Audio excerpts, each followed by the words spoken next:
السلام علیکم ناظرین۔ ٹیپو سلطان، جنہیں آج ہم شیر میسور کے نام سے جانتے ہیں، تاریخ کا ایک ایسا باب ہیں جن کی بہادری اور شہادت کی داستان آج بھی مسلمانوں کے دلوں کو تڑپا دیتی ہے۔ تاریخی حقائق کے مطابق ٹیپو سلطان اپنے والد حیدر علی کے مقابلے میں قد میں تھوڑے چھوٹے تھے، لیکن ان کی شخصیت نہایت پروقار تھی۔ ان کی آنکھیں بڑی تھیں اور ماتھا چوڑا تھا، جبکہ ان کا پہناوا سادہ اور ہلکا ہوا کرتا تھا۔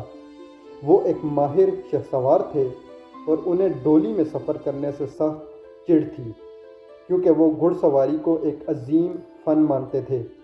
برطانوی لائبریری کی دستاویزات کے مطابق ان کا حلیہ ایک نڈر جنگجو کا ہوا کرتا تھا۔ وہ اکثر ہری پگڑی اور شیر کی دہاڑیوں والا کمربند پہنے ہوئے دکھائی دیتے تھے، جس کے ساتھ ایک قیمتی تلوار ہمیشہ ان کے بازو میں لٹکتی رہتی تھی۔ سرنگا پٹنم کی آخری جنگ 1799 میں شروع ہوئی، جب جنرل جارج ہیرس کی قیادت میں تقریباً 45,000 انگریز فوجیوں نے میسور کا رخ کیا۔ اس وقت ٹیپو سلطان کی مالی حالت انگریزوں کے مقابلے میں کافی کمزور ہو چکی تھی، کیونکہ ان کی آدھی سلطنت پہلے ہی انگریزوں نے چھین لی تھی۔ 3 مئی 1799 کو انگریزوں نے قلعے کی دیواروں پر شگاف ڈال دیا، لیکن ان کی اپنی حالت بھی کچھ اچھی نہ تھی۔ انگریزوں کی فوج بھوکی تھی اور وہ کسی بھی قیمت پر جلد از جلد قلعے میں داخل ہونا چاہتے تھے۔ اسی دوران تاریخ کا وہ سیاہ باب رقم ہوا جس نے جنگ کا پانسا پلٹ دیا، اور وہ تھی اپنوں کی غداری۔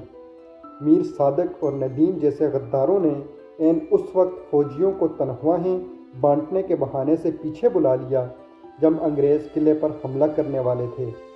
جب انگریزوں نے دریا عبور کر کے قلعے پر دھاوا بولا تو ٹیپو سلطان کے وفادار کمانڈر سید غفار شہید ہو گئے۔ ان کی شہادت کے فوراً بعد غداروں نے انگریزوں کو سفید رومال دکھا کر اشارہ کر دیا، جس کے نتیجے میں برطانوی فوج محض 7 منٹ میں قلعے کی دیواروں کے اندر داخل ہونے میں کامیاب ہو گئی۔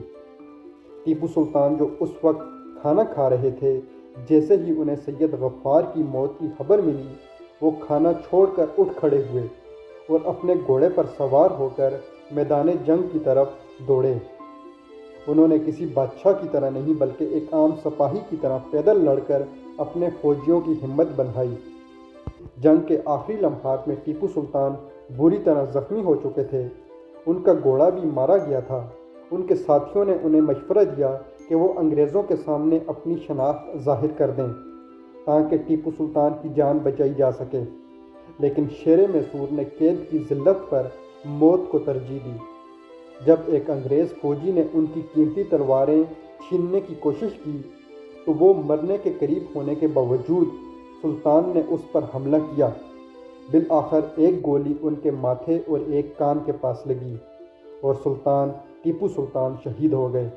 جب میجر ایلن نے ان کی لاش دیکھی تو ان کی آنکھیں کھلی ہوئی تھیں اور ٹیپو سلطان کا جسم اب بھی گرم تھا، جس سے ایک لمحے کے لیے انگریز فوج خوفزدہ ہو گئے کہ کہیں سلطان زندہ تو نہیں۔ ٹیپو سلطان کی شہادت کے بعد ان کا جنازہ پورے سرکاری اعزاز کے ساتھ اٹھایا گیا اور انہیں ان کے والد حیدر علی کے پہلو میں دفن کیا گیا۔ ٹیپو سلطان کی وفات کے بعد انگریزوں نے سرنگا پٹنم میں جی بھر کر لوٹ مار کی، لیکن ان کی عظیم لائبریری اور قیمتی تلواریں انگریز افسران نے یادگار کے طور پر اپنے قبضے میں لے لی۔ ٹیپو سلطان کی شکست کے ساتھ ہی ہندوستان میں انگریزوں کا راستہ روکنے والی آخری بڑی دیوار بھی گر گئی تھی، اور بقول ایک انگریز مورخ، مشرق کی پوری سلطنت ٹیپو سلطان کی شہادت کے بعد انگریزوں کے قدموں میں آ گری۔ ٹیپو سلطان نے اپنی جان دے کر یہ ثابت کر دیا کہ شیر کی ایک دن کی زندگی گیدڑ کی 100 سالہ زندگی سے بہتر ہے، اور آج تک ان کا یہ قول پوری دنیا میں مشہور ہے۔ یہ تھا ناظرین آج کا ویلاگ۔